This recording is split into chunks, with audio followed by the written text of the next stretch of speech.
Hi viewers, welcome to our channel. ప్రస్తుతం మనతో పాటు భరద్వాజ్ గారు సీనియర్ జర్నలిస్ట్ ఉన్నారు. వారితో ఒకసారి మాట్లాడదాం. సో నమస్కారం సార్. నమస్తే అండి. సార్, రివ్యూవర్స్ పైన సినిమా వాళ్ళు అసంతృప్తి వ్యక్తం చేయడం గత కొంతకాలంగా కూడా మనం చూస్తున్నాం. నాగవంశీ గారు కానివ్వండి, దిల్ రాజు గారు కానివ్వండి. అయితే ఇప్పుడు లేటెస్ట్గా విజయశాంతి గారు కూడా కాస్త అసంతృప్తి వ్యక్తం చేశారు. అంటే son of Vyjayanthi, Arjun son of Vyjayanthi movie వచ్చింది కదా, ఈ సినిమా మంచి పాజిటివ్ టాక్తో రన్ అవుతుంది, మంచి కలెక్షన్స్ వస్తున్నాయి. అయినా కూడా కొంతమంది కావాలనే నెగిటివ్ రివ్యూస్ ఇస్తున్నారు. మీరు ఎవరైతే మీకు డబ్బులు ఇచ్చే విధంగా చేస్తున్నారో వాళ్ళ దగ్గర వెళ్ళి చెంచాగిరి చేసుకోండి, కానీ ఈ విధంగా నెగిటివ్ రివ్యూస్ ఇవ్వకండి అంటూ ఫుల్ ఫైర్ అయిపోయారు సార్. మరి దీని పట్ల వస్తున్నట్టే విజయశాంతి గారి కామెంట్స్ ని మీరే విధంగా చూస్తారు సార్? అంటే విజయశాంతి గారికి ఆ సినిమా నచ్చి ఉండొచ్చు. అందరికీ నచ్చాలని కాదు, సినిమా అనేది ఎవరి పర్సెప్షన్లో వాళ్ళు చూస్తారు, ఎవరి దృక్పథంలో నుంచి వాళ్ళు చూస్తారు. చూసిన తర్వాత వారికి అనిపించింది ఏదో మాట్లాడే ప్రయత్నం చేస్తారు. ఒకరికి నచ్చింది ఇంకొకరికి నచ్చవలను అని ఏం లేదు. లోకో భిన్న రుచి అని మనకొక పాత ఇది ఉంది, నానుడి. కాబట్టి విజయశాంతి గారికి ఆ సినిమా కనెక్ట్ కావడానికి రకరకాల రీజన్స్ ఉన్నాయి. ఆవిడని ఒక్కసారి ఆ ఓల్డ్ ఫైర్లో చూపించటం, ఇవన్నీ కూడా ఆవిడకి డెఫినెట్గా కనెక్ట్ అయినాయి. ఆ విషయం ఆవిడ ప్రీ రిలీజ్ ఈవెంట్స్లోనూ అలాగే ఆ సందర్భంగా ఇచ్చినటువంటి ఇంటర్వ్యూస్లోనూ చాలా ప్రముఖంగా చెప్పారు. ఆవిడ ఆ క్యారెక్టర్తో కనెక్ట్ అయింది. ఆవిడకున్నటువంటి ఆ పాత ఇమేజ్ అవన్నీ కూడా ఒక్కసారి మళ్ళీ ఆవిడని ఒక రకంగా రీఛార్జ్ చేశాయి ఆవిడని. అందుకని ఆవిడ ఆ మూడ్లో ఉన్నారు. ఆ మూడ్లో ఉన్నప్పుడు ఇవి ఈ సినిమా బాగాలేదు అని అన్న వాళ్ళ మాటలు కొంచెం చిరాకు తెప్పించినాయి. ఆవిడ చిరాకు తెప్పించింది. అయితే థియేటర్ల దగ్గర పరిస్థితి ఏంటంటే జనం నెమ్మదిగా వెడుతున్నారు ఆ సినిమాకి. అంటే ఒక చిన్న ఫ్లో కనిపిస్తోంది, పెద్ద ఊపేం లేదు, కానీ కొంతమంది అటువైపు వెడుతున్నారు.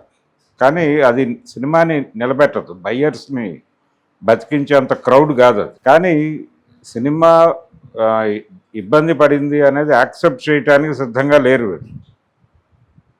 ఆ విషయం స్పష్టంగా కనిపిస్తోంది. ఏమిటి సమస్య, అసలు సినిమాలో ఉన్నటువంటి ఇబ్బంది ఏంటి? ఆవిడకి కనెక్ట్ అవ్వటమే ఇబ్బంది. విజయశాంతి గారికి ఆ కథ కనెక్ట్ అవ్వటమే సినిమాని ఇబ్బంది పెట్టింది. ఈ జనరేషన్ ఆడియన్స్కి కనెక్ట్ కాలేదు. అది కారణం ఏమిటి అంటే ఈ కథలో కొత్తదనం లేదు. ఎవరు మాట్లాడినా అదే మాట్లాడారు, కొత్తదనం ఏం లేదు. ఒక రెండు అంటే ఆవిడ ఇమేజ్, విజయశాంతి గారి ఇమేజ్కి సంబంధించినటువంటి కొన్ని ఇవి తీసుకుని, ఎలిమెంట్స్ తీసుకుని వాటిని, అంటే గతంలో అనేక సినిమాలు చూసాం మనం. తండ్రి కొడుకుల సవాల్ సినిమాలు చాలా చూసాం.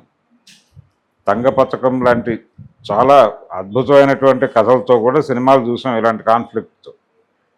అలాగే తల్లి కొడుకుల మధ్య ఆ కాన్ఫ్లిక్ట్ని రన్ చేస్తే ఎలా ఉంటుంది అనేది ఒక ఐడియాకి వచ్చి, ఒక పవర్ఫుల్ పోలీస్ ఆఫీసర్ క్యారెక్టర్లో ఈవెంట్ తీసుకుని చట్టాన్ని కాపాడటానికి ఏం చేయటానికైనా సిద్ధపడిపోయే క్యారెక్టర్గా డిజైన్ చేసేసి, రెండో వైపు దానికి ప్యారలల్ సొసైటీ ఒకటి ఉంటుంది, చట్టాన్ని చేతిలోకి తీసుకోక తప్పని పరిస్థితుల్లో తీసుకోవడం తప్పు కాదని వాదించేటువంటి క్యారెక్టర్లో కొడుకును పెట్టి వాళ్ళిద్దరి మధ్య ఒక ఘర్షణ పెడదాము అనుకుంటే, అసలు ఈ ఐడియానే చాలా పాత ఆలోచన.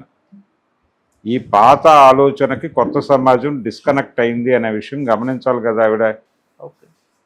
పైగా ఆవిడ రాజకీయాల్లో ఉన్నారు. ఆవిడ ఎక్కడో సమాజానికి దూరంగా ఉంటే వేరే ఇది. ఆవిడ సమకాలీన రాజకీయాల్లో ఉన్నారు.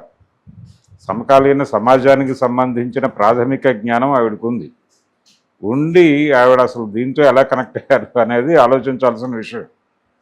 అంటే ఆవిడకి రాజకీయాలు పూర్తిగా ఇంకలేదు అని అయినా అనుకోవాలి. ఆవిడకి రాజకీయాలు ఇంకకపోవడం వలన ఇలా మాట్లాడుతుంది. ఆవిడ ఇంకా సినిమా దీనిలోనే ఉంది. పొలిటికల్ ఐడియాలజీ, పొలిటికల్ ఫిలాసఫీ, వీటికి సంబంధించినటువంటి ఆ ఛాయల్లో ఎక్కడ ఆవిడ కనిపించడం లేదు. వాళ్ళు కనిపిస్తే అసలు ప్రాథమిక దశలోనే వాళ్ళకి చెప్పేది. ఇది ఎలా నడిచిందంటే, చాలామంది ప్రజల అభిప్రాయం ఏంటంటే, ఆ మధ్య జనతా గ్యారేజ్ అనే సినిమా చూసాం. జనతా గ్యారేజ్లో ఒక ప్యారలల్ గవర్నమెంట్ నడుస్తుంది. ఇది ఎప్పుడూ అవసరమే. ఈ ప్యారలల్ గవర్నమెంట్ ఎందుకు రెండు రకాలుగా అవసరం అది సమాజంలో. ఆ రెండు పనులు ఒకళ్ళే చేస్తారు ఒక్కోసారి. ఎలా చేస్తారు అంటే, నేరం అంటే పూర్తి స్థాయిలో చట్టపరమైనటువంటి పద్ధతుల్లో మాత్రమే అన్ని విషయాలు సెటిల్ కావు. కాబట్టి చట్టానికి అతీతంగా కూడా ఒక ఫోర్స్ ఉండాలని పెట్టుబడి కోరుకుంటుంది. కోరుకుని ఆ ఫోర్సెస్ని మెయింటైన్ చేస్తుంది అది. అందుకని చాలా ప్రాంతాల్లో అంటూ ఉంటారు, దాదాగిరి, గుండాగిరి ఇవి లేకుండా ఊరు ప్రశాంతంగా ఉండాలి, ఇలాంటి మాటలు మాట్లాడుతూ ఉంటారు. అది కుదరదు. ఎందుకంటే వాళ్ళని పోషించేటువంటి వ్యవస్థలు ఉంటాయి కాబట్టి అవి ఉంటాయి. ఆ పోషించే వ్యవస్థలు చచ్చిపోతే తప్ప అవి జాబు. అది ఏదో రూపంలో బతుకుతుంది. లేదు వాటి రోల్ పోలీసులు తీసేసుకుంటారు. ఒక్కోసారి పోలీసులు ఆ రోల్ తీసుకున్న సందర్భాల్లో కూడా అవతల వాళ్ళు మరణించటమో లేకపోతే రాజకీయాల్లోకి వచ్చేయటమో చేస్తారు. ఇలాంటిది మనం అనేక ప్రాంతాల్లో చూసాం. విజయవాడ రాజకీయాల్లో ఎందుకు దేవినేని నెహ్రూ కావచ్చు, లేకపోతే వంగవీటి మోహన్ రంగా ఎందుకు మెయిన్ స్ట్రీమ్ రాజకీయాల్లోకి వచ్చి ఎమ్మెల్యేలు అయిపోయారు అంటే, అక్కడ ఎప్పుడైతే అర్బన్ జిల్లాగా ఏర్పడిందో, అర్బన్ పోలీస్ జిల్లాగా ఏర్పడిందో, పోలీసులు కూడా వీళ్ళకి షేర్ హోల్డర్స్ అయిపోయారు. దాంతో మనం కూడా ప్రభుత్వంలోకి వచ్చేస్తే పద్ధతిగా ఉంటుంది కదా అని వాళ్ళు కూడా మెయిన్ స్ట్రీమ్లోకి వచ్చేసారు. ఇది ఒక జరుగుతున్నటువంటి పరిణామ క్రమం. వీటిద్దరి మధ్య ఏదో వైరుధ్యం ఉంది. ఆ వైరుధ్యం మధ్య ఒక ఘర్షణ పెట్టి జనాలను ఏదో కొత్త కథ చెప్తున్నాను అనేటువంటి పరిస్థితిలో తీసుకెళ్దాం అనుకుంటే పొరపాటు. అదే జరిగింది ఆ సినిమాలో. అందుకని విజయశాంతి గారు కొంచెం తనని తాను పొలిటీషియన్గా గుర్తించుకుని, నేను రాజకీయాల్లో ఉన్నాను, సమకాలీన సమాజంలో ఉన్న స్థితిగతులు నాకు తెలుసు, పరిస్థితులు తెలుసు అని అనుకుని ఆ సినిమా చూడాలి. ఆ కథని జడ్జి చేయాలి. చేస్తే ఆవిడకి కూడా అర్థమవుతుంది ఆ సినిమాలో ఏముందో. 3-4 పాత సినిమా ఎలిమెంట్స్ పట్టుకుని వాటి మధ్య ఘర్షణ పెట్టేసి, ఇది సినిమా, కొత్త సినిమా, కొత్త కథ చూడండి అంటే, అలాగే సమాజంలో అనేక సమస్యలు ఉన్నాయి, వాటిని తీసుకుని సినిమాలు తీయచ్చుగా. సమకాలీన సమాజంలో ప్రజల మధ్య ఉన్నటువంటి వైరుధ్యాలని కథలుగా మలిచి సినిమాలుగా చెప్పగలిగిన పరిస్థితుల్లో సినిమా పరిశ్రమ లేదు అని మరొకసారి బలంగా ప్రూవ్ చేసిన సినిమా అది అర్జున్ సన్ ఆఫ్ వైజయంతి. ఇంకా సినిమాని భుజాన్ని వేసుకుని ఏదో చేద్దామని, ప్రమోట్ చేద్దామని ప్రయత్నం చేస్తుంది ఆవిడ. రెండోది, ఆవిడ ఎవరి దగ్గర డబ్బులు తీసుకుని రివ్యూలు చెప్తున్నారు అంటున్నారు ఆవిడ. అలా ఏం కాదు. అలా రివ్యూస్, బ్యాడ్ రివ్యూస్ చెప్పినందుకు డబ్బులు ఇస్తారా అనేది వేరే గొడవ. అంటే వాళ్ళ ఉద్దేశం ఏంటంటే, వేరే హీరో ఎవరో వాళ్ళ అభిమానులు డబ్బులు ఇచ్చి చెప్పిస్తున్నారు అన్న టోన్లో మాట్లాడింది ఆవిడ. అంత రైవలరీ లేదు ఇక్కడ. పైగా కళ్యాణ్ రామ్ సినిమాని బ్యాడ్ చేయాలని కంకణాలు కట్టుకున్నటువంటి హీరోలు మరొకరు ఉన్నారని నేనైతే అనుకోవడం లేదు.